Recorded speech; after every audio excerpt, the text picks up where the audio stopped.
If you're serious about moving past just, managing people and really want to step into that role of inspiring visionary leadership, Yep. it's essential listening for you. Mm-hmm. We're not just talking about being good at presentations here. Yeah. We're talking about communication as, well, probably the single most important transformational tool in your whole professional toolkit. That's absolutely right. I mean, leadership isn't really about the job title you hold, is it? It's fundamentally about your capacity to convey a compelling vision, to build that immediate trust, and maybe most critically, to motivate people toward achieving, ambitious results. Yeah. The way you communicate, it's the cornerstone of your influence. It really dictates the success or failure of your entire team. So we dove into a really comprehensive look at the core skills, these foundational 9 principles, plus that 10th one about growth that you need to communicate like a true leader. Our mission today is a deep synthesis. We want to break these powerful concepts down into actionable models you can implement, seeking that shortcut to being thoroughly informed. We want to make sure you don't just speak, but that you're actually heard and, most importantly, followed. And what's really fascinating here, I think, is how we completely shift the focus. It's away from that old idea of communication as just transmitting a message. Right, just getting the words out. Exactly. We're putting the spotlight squarely on the impact and the influence of those words. It's all about how others perceive you and how your delivery directly affects the results. That makes leadership communication a true results-driven discipline, not just talk. Okay, let's unpack this then. We should start with the foundational elements, right? The non-negotiables you need to ensure your message isn't just sent effectively, but is also received accurately. Minimize the friction in the system. And that brings us straight to principle number 1. Be clear and concise. Yeah, and the problem with ambiguity, especially in a leadership context, it's just immense. It really acts like sand in the gears of productivity, Sand in the gears, I like that. When messages are vague, they force every single recipient to spend cognitive energy just trying to interpret the meaning instead of acting on the instructions. Right, that mental tax. That mental tax, yeah. Multiplied across a team, it's toxic. And over time, it just erodes trust because the team constantly feels uncertain about what the leader actually expects. We should probably acknowledge why smart people often use complex language. Yeah. It's sometimes a psychological thing, isn't it? Like a desire to show off expertise with jargon or fancy sentence structures. Oh, definitely. It's a common trap. But leadership demands the opposite discipline, radical simplicity. So the first actionable step for clarity has got to be simplification. You have to be ruthless editing your language. Ditch any jargon that isn't universally understood by your specific audience. And that takes what I'd call intellectual empathy. You've got to use language your audience can process effortlessly. We often recommend a kind of structural model for this concise clarity, especially in high-stakes situations, the SCQA framework. SCQA, situation, complication, question, answer. Exactly. Situation, complication, question, answer. Okay, that sounds really useful. Can you walk us through how a leader might apply that, say, in a typical weekly status update? Sure. So instead of just rambling on, you start with the situation. That's the agreed upon context. Like, our Q3 sales targets were 10% above forecast. Simple, shared understanding. Okay. Then the complication. That's the immediate challenge or friction point. However, the cost of customer acquisition jumped 15% this quarter. Right. The problem. Next, the question. The problem that needs solving. So how can we cut acquisition costs by, say, 5% next quarter without losing volume? Okay, defining the challenge. And finally, the answer. The proposed action or objective. We're going to immediately implement strategy A and strategy B. See? Clear path forward. Okay, and here's where it gets really interesting, I think.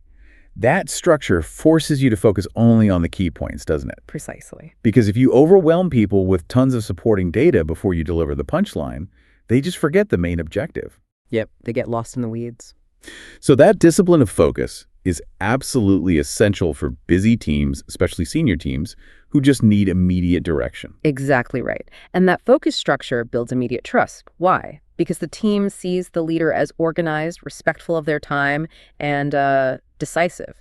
If your call to action is buried 7 paragraphs down in an email, well, you've failed principle 1 right there. Yeah, definitely. Clarity needs organization. Start with the purpose, the why. Then give just your limited supporting points, and always end with that clear call to action. No ambiguity.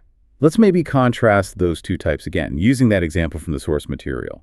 the vague way. Mhm. Maybe we should think about exploring some potential strategies to improve engagement next quarter, perhaps looking at feedback and check-ins or something, Right, it's so tentative, non-committal, open to a million interpretations. versus the clear leadership statement. Okay, team, let's implement 2 specific strategies to boost engagement next quarter. Yeah. Mandatory weekly team check-ins and a structured monthly feedback session delivered via our new internal tool. See the difference? That clarity removes the cognitive tax. It moves the team instantly toward execution, not interpretation. Okay, but I have to challenge this just a tiny bit. What about a highly specialized team, like, say, a group of quantum physicists? If the leader is too simple, isn't there a risk they'll sound condescending? How do you balance that clarity with, technical respect? That's a really important nuance. Good question. Clarity doesn't mean simplifying the technical content itself. It means simplifying the delivery structure and the call to action. Okay. So when talking to physicists, sure, you use the complex terms they understand, but you still use that SCQA framework or something similar. You make absolutely sure the purpose and the next steps are crystal clear. You're simplifying the map, not the terrain itself. I like that distinction. Simplifying the map, not the terrain. Okay, so if Principle 1 ensures we send the message effectively, the next critical step is about making sure it's received accurately. That means activating your listening brain.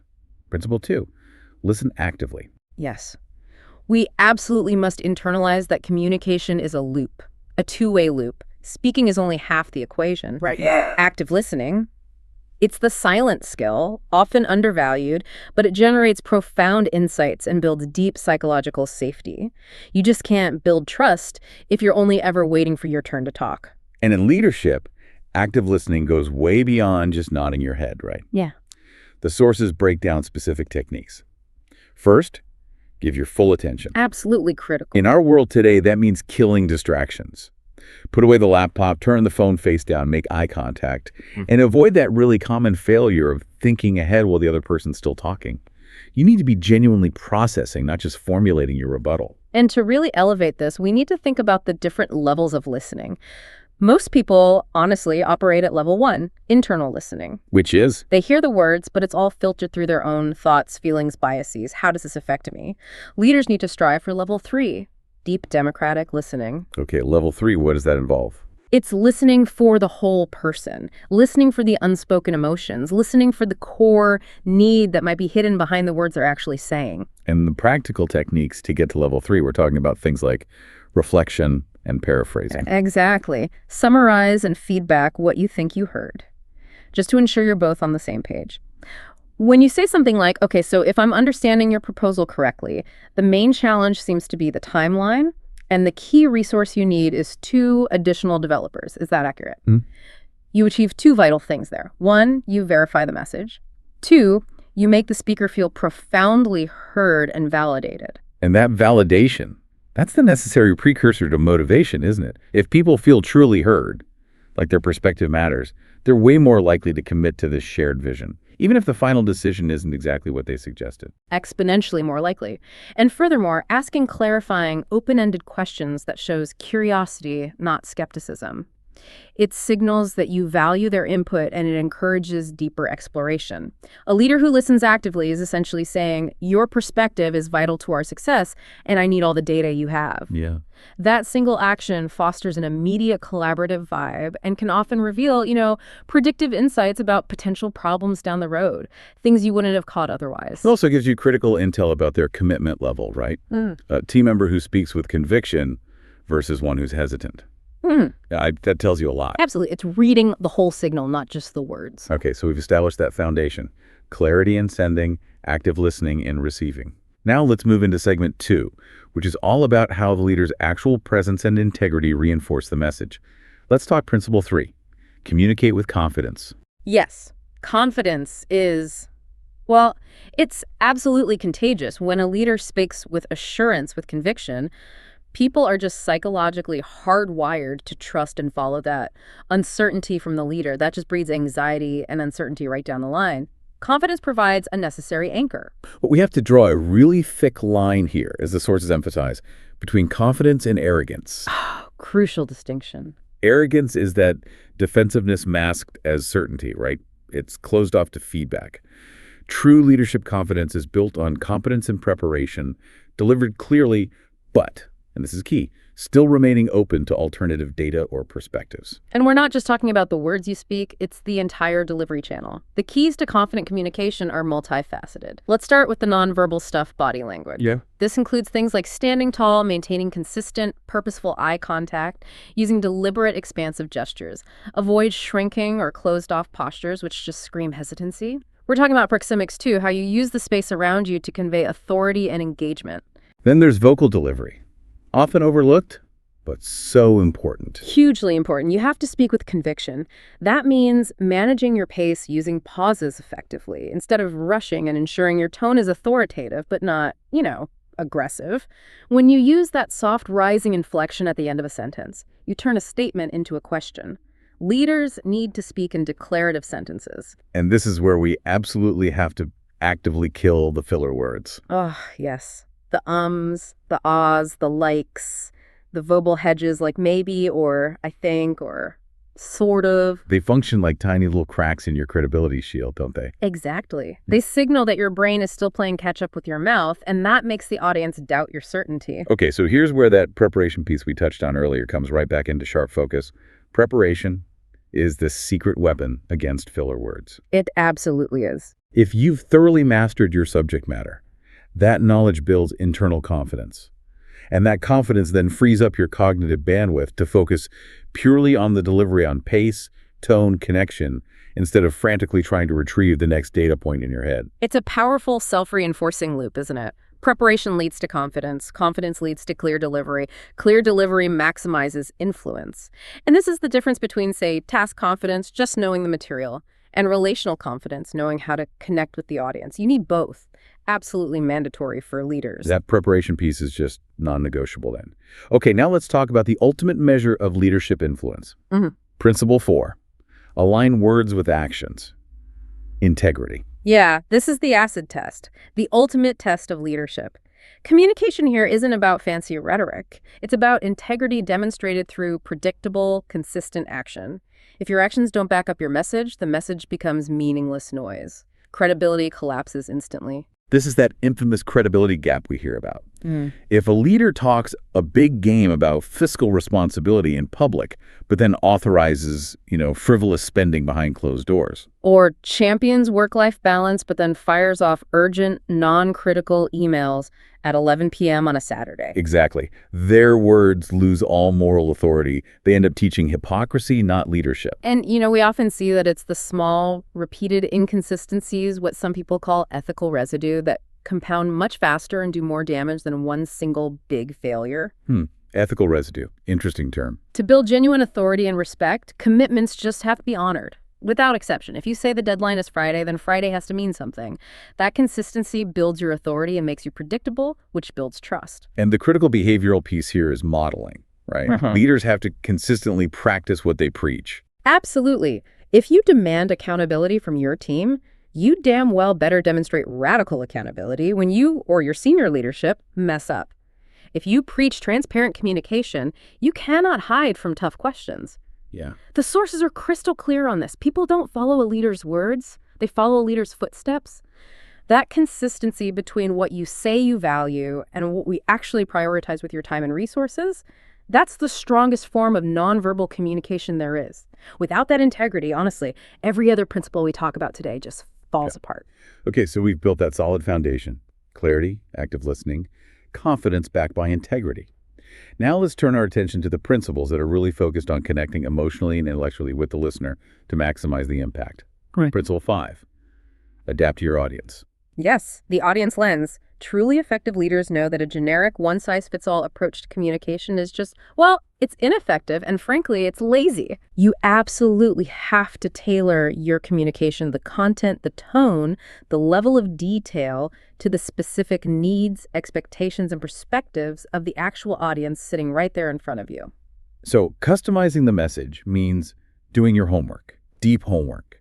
You've got to understand their context. Are they technical experts who need the detailed methodology? Or are they the board who only need the high-level strategic implications? Or maybe frontline staff who just need to know how this change affects their daily work, their background, their experience, their priorities. All of that has to shape the message you deliver. And this extends right down to tone. You need to adjust your style, sometimes dramatically depending on the setting. A super professional, data-heavy report to shareholders. That needs a very different approach than a more conversational, motivational chat with a project team that's struggling. Right. That adaptability shows real respect for the audience's time and their position. Definitely. And a core part of adaptation is what I call proactive addressing, anticipating the objections. Getting ahead of the pushback. Exactly. If you know a particular decision is going to be unpopular, or if you know the finance team is going to immediately challenge the projected costs, you have to address those potential questions within your initial communication. Provide the rationale before they even have a chance to ask. That makes sense. It kind of disarms potential critics Yay! and shows you've actually thought it through. Precisely. It proves you've done your due diligence. Adaptable communication ensures the message genuinely resonates because the audience feels like you designed it specifically for them, and that makes them much more likely to buy in and move toward action. Resonance. Yeah. That's the crucial bridge, isn't it? Which leads us nicely into Principle 6. Inspire and motivate. This is where leadership communication really moves beyond just informing or reporting facts. Yes. Leaders communicate to inform, sure, but also to inspire. Motivation, when you boil it down, really requires three things: absolute clarity of vision, authentic enthusiasm from the leader, and a deep emotional connection. You can't just mandate inspiration. You have to create the compelling narrative environment where it can actually take root and thrive. So one of the most powerful tools for that inspiration is sharing a really compelling, crystal clear vision. It's not enough to just explain what needs to be done, the operational tasks. That was not at all. You have to explain why it matters. What's the ethical purpose? Yeah. The human impact, the strategic reason behind all the hard work. How does this particular project contribute to something bigger than just the quarterly numbers? Because the human brain processes purpose very differently than it processes raw data. And this is where storytelling becomes absolutely paramount. Yeah, storytelling. Stories are just neurologically impactful. They create emotional connections that abstract data points often completely fail to achieve. When you can wrap a complex strategic objective in a short, relatable narrative, maybe about challenge, struggle, eventual success, the audience internalizes that message. They take ownership of it. Right. So instead of just saying, we need to hit 10% Q4 growth, you tell the story of the amazing new product that the Q4 growth will actually fund. Exactly. The product that's going to change customers' lives or secure the company's future against a competitor. That context transforms the work from just a mandate into a genuine mission people can rally behind. That makes a huge difference. And critically, leaders have to consistently recognize and celebrate achievements along the way.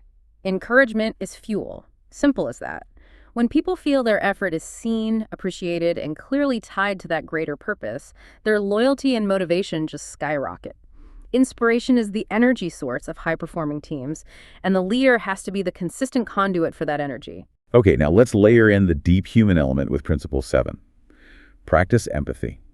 This is recognizing that your team members are complex individuals, not just, resources on a spreadsheet. Yeah, and empathy is often misunderstood. People think it just means being nice, but in leadership, it's actually a powerful strategic communication tool. How so? Because it directly accelerates connection and enables much more effective problem solving.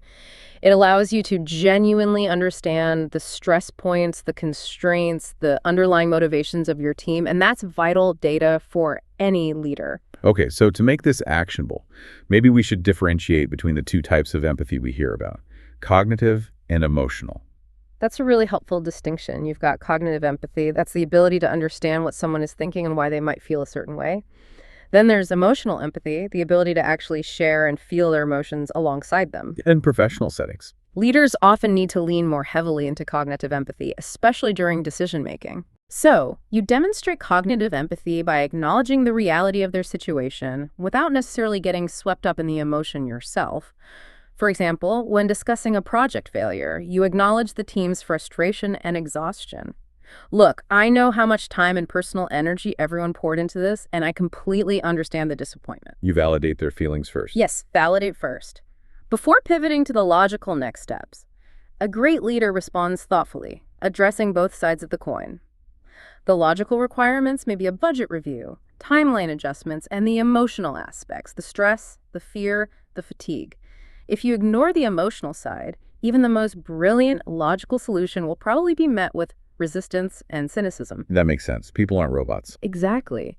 And furthermore, empathetic communication inherently encourages collaboration.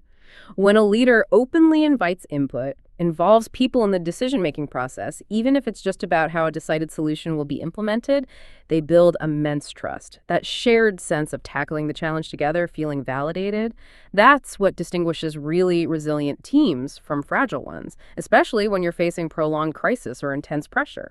Okay, we've established how to connect. Now, how do we actually use communication to steer the dialogue toward outcomes, toward definitive action?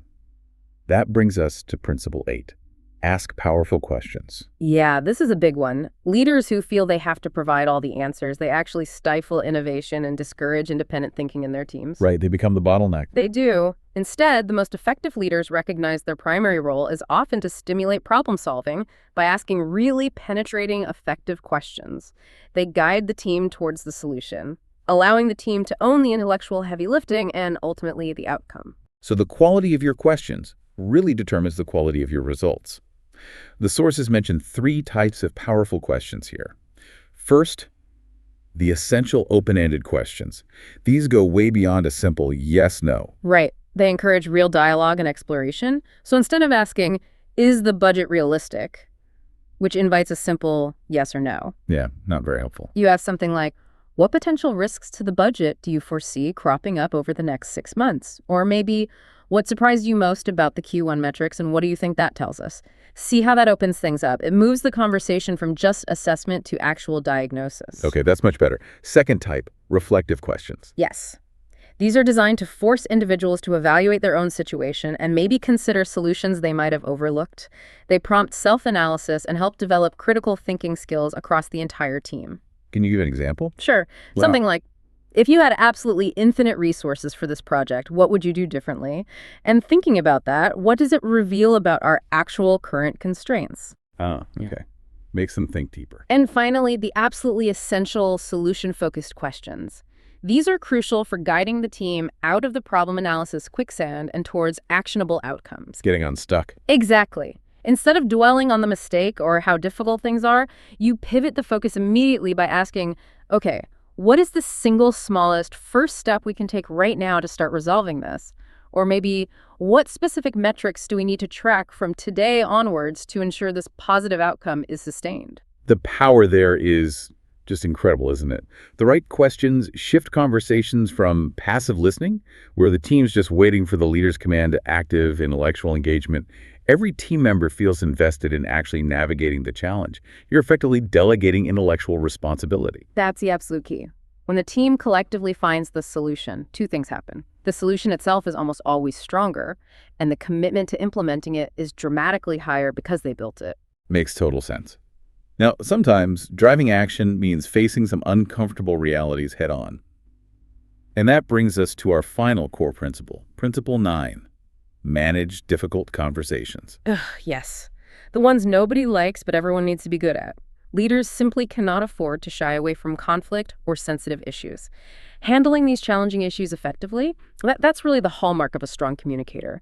It separates the high-impact leaders from the passive managers. And avoiding the difficult conversation in the short term. It always leads to far greater organizational damage and a significant loss of respect in the long run. Always. So when you're facing one of these high-stakes, difficult dialogues, preparation is everything. The first step is internal, right? Stay calm and composed. Absolutely critical. Avoid reacting emotionally, because the second emotion takes the wheel, your credibility and clarity fly out the window, and the conversation just degrades into blame or defensiveness. You have to lead with your rational brain. Stay grounded. And for the delivery, using a structured framework is highly recommended. Right. Like the SBI model. Yes, SBI, situation, behavior, impact. It helps ensure you're direct but still respectful. You start by objectively defining the situation. In the team meeting this morning. Then you describe the specific, observable behavior. You interrupted 3 colleagues while they were trying to speak, and then you explain the factual impact of that behavior, which seemed to make the team feel unheard and definitely slowed down our decision-making process. And notice the critical distinction there. Yeah. You're addressing the specific behavior, not attacking the person's character. Exactly. The focus has to be on the performance, the outcome, or the observed behavior, never on the individual's character, you're disrespectful, or their intelligence. That was a dumb thing to do. That allows the person to actually receive the feedback without immediately throwing up defensive walls. Makes sense. And the conversation has to pivot relatively quickly towards resolution. The goal should always be focused on solutions and measurable improvement, not just rehashing past failures or assigning blame. Ideally, the conversation ends with clear, agreed-upon next steps and a defined path toward a better outcome. Both parties know what happens next. Mastering these difficult conversations, it builds immense credibility in the long run. It shows you respect your team enough to be honest and direct, even when the truth is uncomfortable. Precisely. It proves that resolution and the overall health of the team and the organization are your highest priorities, above personal comfort. Wow, okay. We've covered 9 incredibly detailed, actionable principles. We've gone from clarity and trust all the way through to asking powerful questions and managing conflict. But the journey doesn't just stop when you feel like you've mastered these, right? Not at all. The 10th principle, the one that kind of ties everything together, is that commitment to lifelong refinement. Continuously improve your communication skills. Absolutely. Communication is fundamentally a refinable skill, not a fixed trait. And for leaders operating in today's constantly changing environments, think remote work, global teams, rapid tech shifts, that commitment to ongoing growth is vital. It's essential to maintain your effectiveness and influence over time. So what are the practical ways to do that? One of the most necessary methods must be seeking rigorous feedback. Oh, absolutely crucial. And often the hardest to do. This means actively soliciting honest, 360-degree feedback from colleagues, from mentors, maybe even carefully from your direct reports. You need a few trusted advisors, truth tellers, who will honestly tell you, are my directives actually clear? Is my body language distracting? Do I tend to dominate the conversation? Yeah, getting that outside perspective. That external validation is critical for revealing the blind spots you simply cannot perceive yourself. We all have them. We sure do. And another way is to observe others, right? Yes. You gain tremendous intellectual insight just by observing and analyzing great communicators. Watch the leaders you admire. Could be historical figures, could be contemporary industry giants. But don't just passively absorb their message. Actively dissect their techniques. Like what specifically? Their tone, how they use silence effectively, their rhetorical style, their specific approach to handling really challenging questions. Analyze why their message lands so effectively, why it's memorable. You'll usually find it's rooted firmly in the principles we've been discussing today. And crucially, practice. It has to be deliberate and regular. It does. Every single presentation, every critical email you write, every team meeting you lead, every one-on-one conversation, see them all as opportunities to strengthen these communication muscles. Use those public speaking gigs to refine your confident delivery. Use high-stakes meetings to deliberately practice asking those powerful, reflective questions we talked about. Be intentional about it. Be intentional.